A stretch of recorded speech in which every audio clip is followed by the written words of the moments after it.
In every small action you make throughout your day, there's an illusion of choice, that you're acting however you like. Though, if you look through a different lens, you can see that your world has been designed for you to interact with it in a certain way. Take this cup, for example. I use it so effortlessly. But what about this one? It's obviously terrible. Good design is one that you don't even notice, because designers predict how humans will intuitively interact with objects and design them with a cue that leads to an action. And the same principles are true in the digital world. A ding is to grab your attention. The colour red is to alert you. A notification is to click. Just like everyday objects, our devices are designed with our psychology in mind, but they seem to be pushing it too far. Technology is playing psychological tricks on you every single day. Most everyday objects, like my toothbrush, are designed for me to easily use them to reach a goal, and then once their job is done, they go away. A door's goal is to let you through. A cup's goal is to let you drink. A phone's goal is to let you talk. But what is Facebook's goal? In this case, the goal of a company may not be in line with the goal of you, the user. For example, Facebook and I agree on one thing. We both want me to stay connected with my social circle. But Facebook arguably has another goal: to keep me online as long as possible, to increase my time on their site, and to increase their ad revenue. Imagine if other common tools and objects were designed for you to use them indefinitely.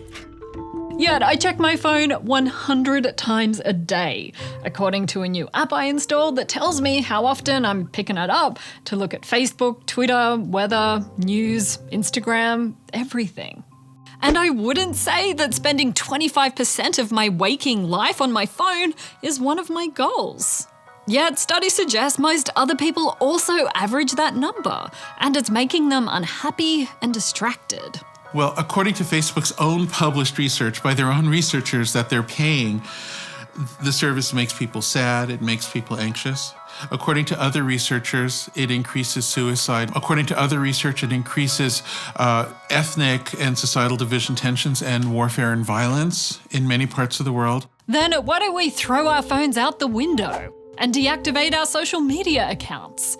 Some people like to blame this growing collective tech addiction on our personal failings, like weak willpower. But others, a growing number of tech designers, are saying it's the software itself that's to blame. The very people who've designed these systems have often come out years later saying we deliberately used addictive algorithms. Sean Parker, first president of Facebook, has said this. That thought process was all about how do we consume as much of your time and conscious attention as possible. Now this is called persuasive design. It can keep you hooked, but some tech designers say this is beneficial. So all sorts of habit-forming products, both offline and online, use these persuasive design principles that I've encapsulated in this model called the hooked model, which has these 4 basic steps of a trigger, an action, a reward, and finally an investment.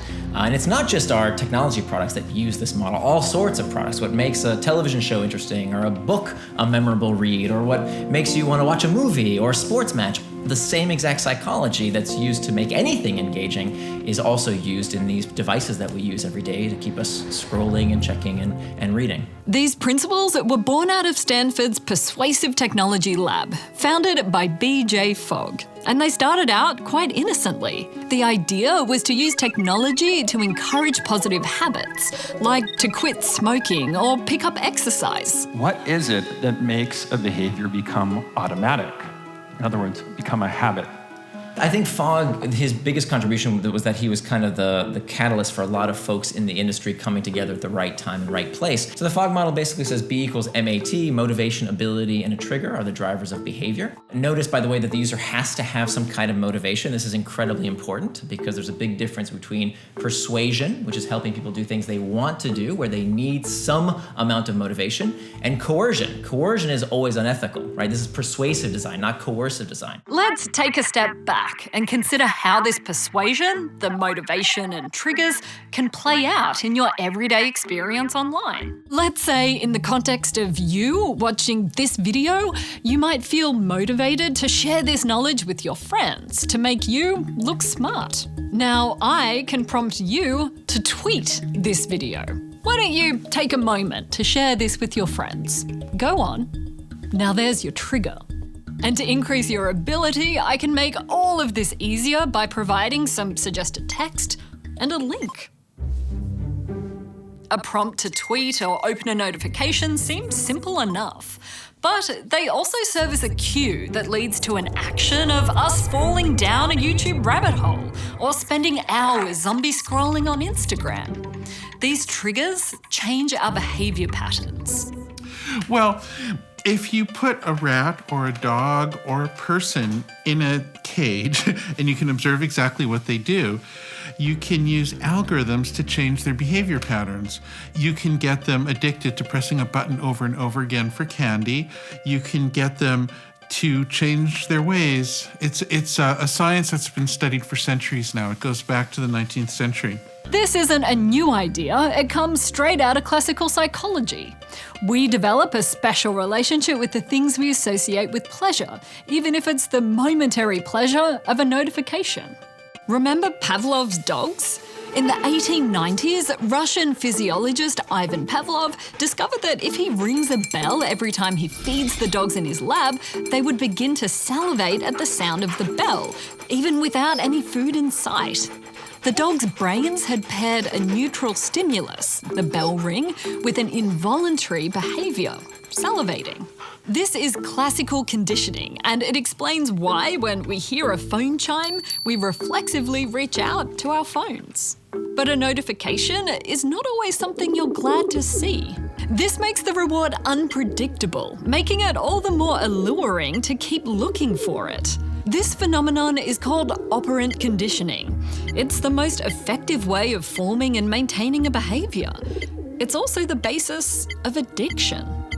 Many of us may not need to commit to a rehab clinic, but still our digital behaviours can have a big impact on our lives. And this impact isn't always helpful. In mid-2018, technologist James Williams asked who would continue to put up with a GPS that they knew would take them somewhere other than where they wanted to go. No one would put up with this sort of distraction from a technology that directs them through physical space. Yet we do precisely this on a daily basis when it comes to the technologies that direct us through informational space. We tolerate being misled through this informational space because our technology is designed too well for us to notice. Now, is this just good design and your responsibility to navigate, or are we being manipulated? I think the better approach here is to recognize that nobody fully understood what was happening as we got into this problem. Some people understood a little at some times and a little more as time went on. I do think personal responsibility is the way forward, and that's why people should delete their accounts. For most of us, unplugging entirely is almost never an option, but we can recognize the design tricks and reverse them. Remove the triggers, like turn off push notifications. Reduce your ability, so delete apps you don't really need, or put your phone out of reach. And think hard about your motivation. Direct your attention to what you really care about. The same methods that make Snapchat addictive help you learn new languages on Duolingo. The same thrill of endless swiping on Tinder also exists in this app, Find Shadow, that's for finding lost dogs and returning them to their humans.